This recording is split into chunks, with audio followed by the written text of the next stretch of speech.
What is your favorite way to start the day? Favorite way to start the day is to kiss both of my kids goodbye in the morning and give my wife a kiss right before I leave the house. How do you like to spend your weekends? I love spending weekends with the family. If it's a nice weekend, Friday night, movie night, followed by a little bit of violin with the kids on Saturday, and then Sunday's a pretty chill day. What's your favorite travel destination? Ooh, favorite travel destination. So I proposed to my wife in Santorini, Greece, so that always has fond memories. Spent a lot of time in Italy and Australia, I'd say, is probably my favorite. If you could live anywhere in the world, where would it be? Hands down, I would live in the Gold Coast, Australia. What's one thing people don't know about you? One thing people don't know about me, I am an overachiever, and I think people probably know that about me. What's the best piece of advice you've ever received?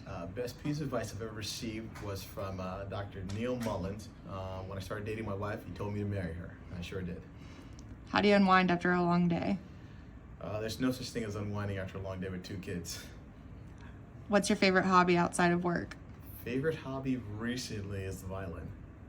What's your favorite movie or TV show? Ooh, it's been so long since I've had time to watch a non-kids movie, I don't know. If you weren't a plastic surgeon, what would your career have been? If I were not a plastic surgeon, I'd be a professional salsa dancer. Who inspires you the most in life? See, who inspires me the most? I'd say my parents. You know, my dad came to this country as a New York City cab driver with the goal of getting his kids to be successful. I'm a plastic surgeon, my brother's a brain surgeon, and they've inspired me to, always do the very best that I can. What's a skill you're working on mastering outside of your profession? Skill that I'm working on and failing at is the violin, which I'm learning with my 2 kids. What's your favorite book or author? Ooh, I've got a lot of books, but Die with Zero is probably a great one. I read a lot of boring stuff. I'm reading Guns, Germs, and Steel by Jared Diamond, but anything that's thought-provoking, enjoy. What's the most adventurous thing you've ever done?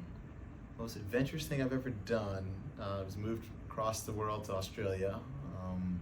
While I was there, I went scuba diving the Barrier Reef at night. If you could have dinner with any 3 people, dead or alive, who would they be? Any 3, I would have dinner with Jesus Christ. I'd go with Muhammad Gandhi, and then Jared Diamond, who wrote Guns, Germs, and Steel.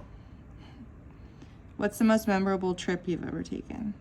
Most memorable trip. Last year I went skiing in the Dolomites with my wife. That was pretty memorable. Amazing scenery, great times, and good food. What's one thing you can't live without? One thing, if you ask the folks in the back, they would say Diet Coke. But one thing I can't live without, my wife. What's your favorite food or cuisine? Favorite food or cuisine? Lately we're doing a lot of Mexican food. I'd say probably my favorite. How would you describe yourself in 3 words? I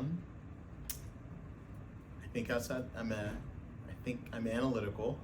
I'm an overachiever. I enjoyed life. More than 3 words, but Close enough. What's something you do every day that brings you joy? Something I do every day that brings me joy is I take about 10 to 15 minutes where I just sort of reconnect at the end of the day with my thoughts and get ready for the next day. What inspired you to become a plastic surgeon? I first came to this country, my parents told us they wanted either a lawyer or a doctor. The next thing he told us was which of the 8 Ivy League schools to attend. So, fairly early on, I was on the medical pathway. But when I got into medical school, I worked with Chief of Plastic Surgery at Harvard, and he was somebody I really respected, highly intellectual, and he showed me that plastic surgery was really a problem-solving specialty. That inspired me to go into plastic surgery. What's the most rewarding part of your job? The most rewarding part of my job, hands down, is restoring confidence. What I do is nothing other than, take folks who are good folks who lost a little bit of confidence in their figures, and I restore that. How do you approach creating natural results for your patients? I'm a perfectionist, so when it comes to creating natural results, the key is to look at the foundation of what you have, think about what's missing, and then think about what you can create. Then more than anything, being honest with patients about what we can deliver and achieve together. What's the biggest misconception about plastic surgery? The biggest misconception about plastic surgery is that people that choose to have plastic surgery are in it for the vanity. For the most part, a lot of my patients are not necessarily here for vanity. They're here to really present themselves in the best way. So just like, most people get dressed and want to look presentable or put on makeup, plastic surgery is an extension of that. What's your favorite procedure to perform and why? My favorite procedure to perform is probably an abdominoplasty with 360 liposuction. It's the one operation that addresses a high number of needs for a lot of moms who have given up portions of their body in order to bring children to this world. How do you manage patient expectations before surgery?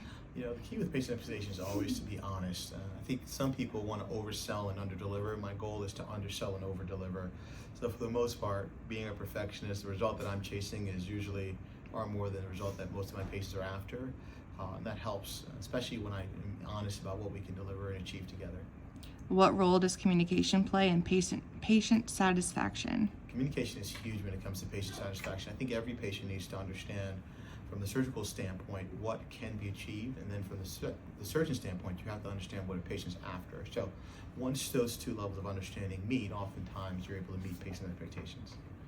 How do you stay updated with the advancements in plastic surgery? I stay updated with the advancements in plastic surgery by not sleeping. Every night, almost every night, I dedicate probably about 30 minutes to an hour just reading up on the latest technologies, reading the latest articles, and then I travel quite a bit to give talks and member of different advisory boards where I talk to different colleagues about what they're doing. So I think the literature, staying up to date with the literature is one piece, but actually talking to other surgeons about what they're doing is important. My goal is to always innovate. So the practice that I have now is different from the practice I had 2 years ago, and it'll be different from the practice I have 2 years from now. And as long as we continue that innovation, I feel confident that we'll always be able to give patients the very best. What's one innovation in the field that excites you the most? The one innovation that excites me the most is weight loss through medical weight loss.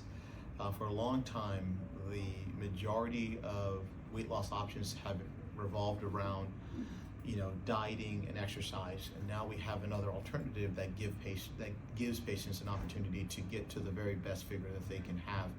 I think it will also, I'm married to a cardiologist, this will probably change the field of cardiovascular medicine if by decreasing the amount that people consume, we can improve people's lipid profiles and decrease cardiovascular disease. What legacy do you hope to leave in the world of plastic surgery? My legacy that I hope to leave does not involve plastic surgery. I hope that I'm an excellent father to my children, and long after I'm gone, they remember me, and hopefully my grandkids will remember me. In the field of plastic surgery, my goal is not to change plastic surgery. My goal is to change the lives of each and every patient that I have.